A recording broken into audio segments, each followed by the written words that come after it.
Selamat pagi, Pak Sarwedi. Selamat pagi. Iya, Bapak mungkin bisa disampaikan, situasi geopolitik kan memanas nih, ada nggak sih bahan-bahan pangan kita yang sangat bergantung pada negara-negara lain? Baik, terima kasih. Eh, dengan bahasa apa ya, Jin? Saya dengan Risti, Pak Sarwedi. Rifti. Ya, baik. Iya, Jadi gini, Mbak Rifti, kita memang masih ada beberapa komoditas impor, yaitu bawang putih, ya, kemudian kedelai, kemudian daging sapi kerbau, kemudian gula industri ini masih impor. Namun demikian, bahwa stok dalam negeri ini masih cukup karena kita sudah menerbitkan izin impor sebelum ada kasus eh, Iran, Israel sama Amerika Serikat gitu ya. oke, Jadi kondisi barang komoditas impor ini sudah relatif aman gitu. Kemudian juga asalnya kalau bawang putih itu dominan dari Cina. Kemudian kedelai itu dari Amerika dominannya. Sapi kerbau itu dominan untuk kerbau dari India, kemudian sapi itu dari Australia, ya. Kemudian gula industri itu kalau tidak salah dari Brasil ya. Jadi artinya eh, apa untuk 4 komoditas impor ini tidak melewati Timur Tengah gitu ya. hmm, Kira-kira seperti itu. oke. Jadi tidak Jadi ada relatif kendala aman. ya, relatif Ya aman. tidak ada Oke, kendala ya. artinya tidak ada satupun pasokan kita yang harus bergantung dengan kondisi eskalasi saat ini, Pak Sarwedi. Ya, alhamdulillah untuk stok stok pangan itu baik eh, stok tahunan gitu. Jadi kita punya neraca pangan 2026 sampai dengan akhir Desember 2026 itu masih aman. Kemudian kita juga menghitung neraca pangan sampai dengan bulan April 2026 juga masih relatif aman, Mbak. Oke, kita tahu bahwa saat ini harga-harga pangan juga sudah mulai melonjak ya, padahal belum mendekati Idul Fitri, masih lebih dari 2 minggu bahkan. Nah, kira-kira Ya. Pak Sarwoedi, apa sih yang membuat harga eceran tertinggi bahkan terlewati dan kemudian juga seperti apa di daerah-daerah terutama antisipasinya?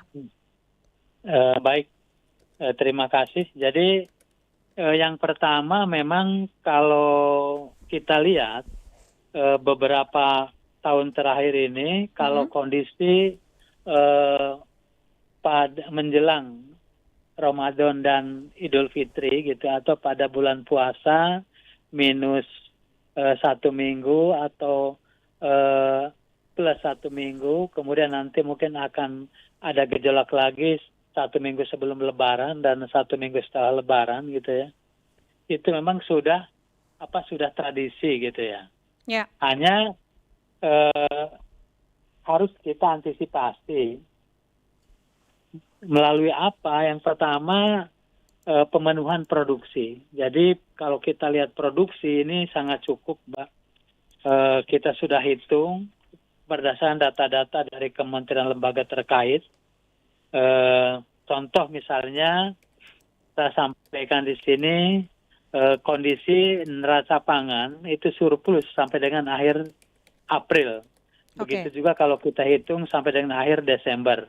Misalnya beras itu surplus 17,2 juta ton. Gula oke. konsumsi 595 ton dan semuanya surplus gitu. Oke, tapi Untuk apakah surplus ini berarti harganya bisa terjangkau, harganya tidak dipermainkan oleh pasar? Itu yang menjadi pertanyaan banyak pihak.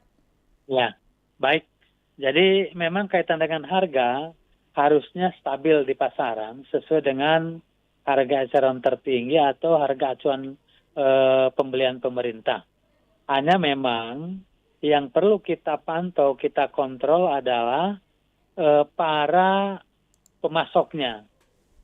Contoh, sekitar 3 hari yang lalu itu kami mendapatkan harga daging sapi di pasar Kosambi, Bandung, Jawa Barat. Hmm. Itu 160.000 gitu ya. Ya, Tugas kami adalah menelisik harga tersebut mulai dari hulu sampai hilir, mulai dari produsen ya. Kemudian kita ketahui dari produsen aman. Kemudian dari RPH, rumah potong hewan, itu harganya 105.000 per kilogram. Kemudian dari RPH ini dibeli oleh namanya D1 atau distributor 1. Kalau di Bandung tuh namanya pedagang jongkok gitu ya, pedagang jongkok gitu. Mungkin sambil jongkok dia beli gitu ya. Kaki lima begitu ya, Itu seperti itu ya yang dimaksud dengan ya. harga 105.000 per kilogram. Pedagang jongkok ini dijual ke distributor kedua gitu ya, ke pedagang besar itu 128.000. Berarti dia kan mengambil untung 23.000 per kilogram. Ya, gitu ya. Kemudian dari D2 ini, distributor 2 ini dijual ke pengecer 130.000 ya. 130.000 rupiah per kilogram. Dari distributor 2 ini dijual ke pengecer itu 130.000. Nah, pengecer menjual ke pedagang itu 160.000. Jadi yang tidak benar ini tingkat pengecernya ngambil untung terlalu besar 30.000 rupiah per kilogram sehingga harga daging menjadi 160.000 rupiah dan di D1-nya pedagang jongkoknya ini terlalu besar mengambil untungnya 23.000 per kilogram. Hal-hal seperti inilah kita tertibkan melalui namanya Satuan Tugas Saber Sapu Pangan ya. Bersih Pelanggaran Pangan yang ditetapkan berdasarkan SK Kepala Badan Pangan Nasional. Jadi kami menggandeng Dirkrimsus di tingkat provinsi, kemudian Kasat Reskrim di tingkat kabupaten untuk bersama-sama melakukan pemantauan dan menindak para pelaku usaha pangan yang nakal. Kira-kira seperti itu, Mbak. Nah, setelah kami telusuri dan alhamdulillah sekarang harganya di 140.000 per kilogram. Oke, bisa mulai kembali normal ya. Nah, instrumen yang dijalankan oleh Bappenas untuk stabilisasi ini kan banyak ya, Pak Sarwoedi ya. Selain tadi ada Satgas, Saber Pangan, ada GPM, Gerakan Pangan Murah juga banyak. Bantuan pangan ini masih juga yang 10 kilo beras dan 2 liter minyak masih? Ya, baik. Jadi ada beberapa program memang. Di samping kita melakukan pemantauan bersama tim Satgas Saber Pelanggaran Pangan, juga kami melakukan program kegiatan yang dilakukan oleh Badan Pangan Nasional. Yang pertama itu melakukan kegiatan Gerakan Pangan Murah. Ya. Itu kita laksanakan di pusat, provinsi maupun kabupaten sampai ke tingkat kecamatan dan desa. Kemudian yang kedua kita pun mendistribusikan beras SPHP. Beras SPHP ini beras dengan kualitas baik, harganya murah. Ya. Yang dikelola oleh Perumbulog. Jadi harganya itu maksimum itu 12.500, sedangkan harga normalnya untuk medium itu 13.500 gitu ya.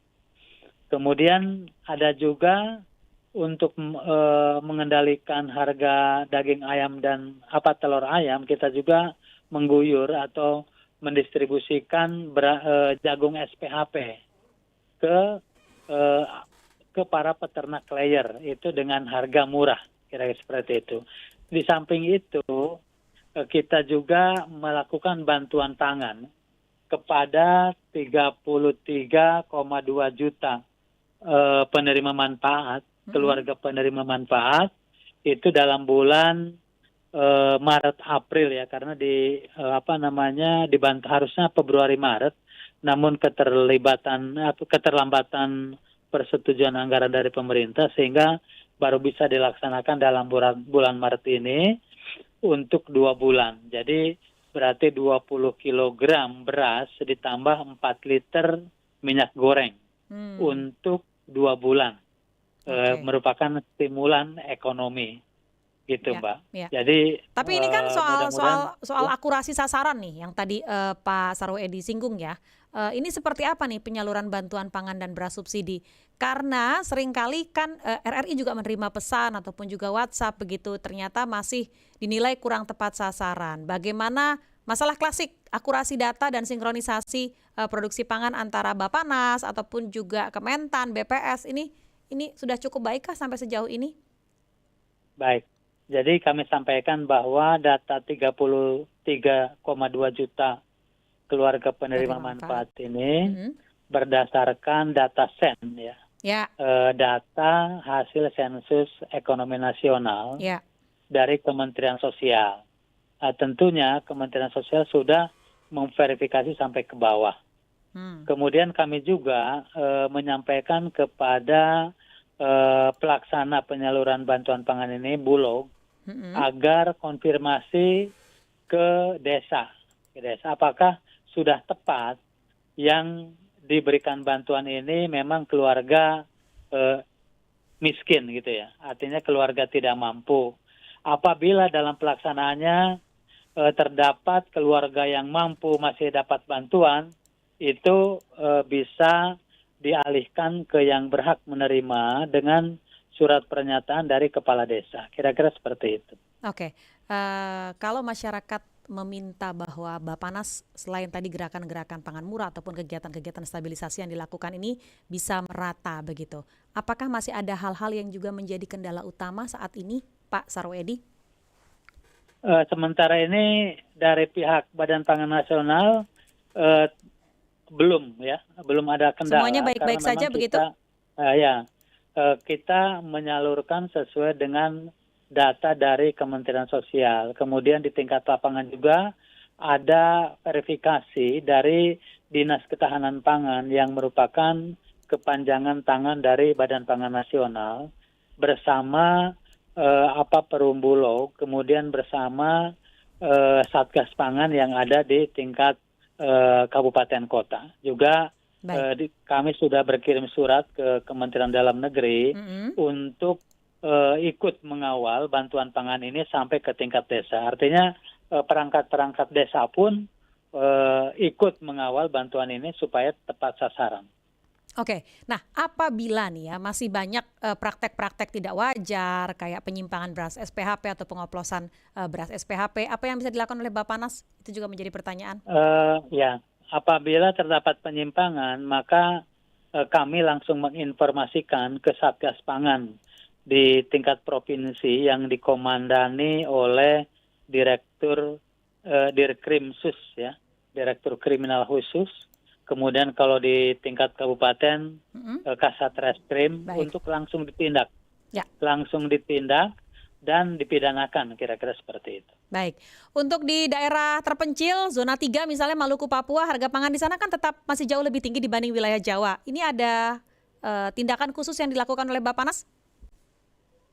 Memang untuk di wilayah timur, harga pangan masih relatif tinggi, sehingga kami ada kegiatan yang namanya FDP, Fasilitasi Distribusi Pangan, di mana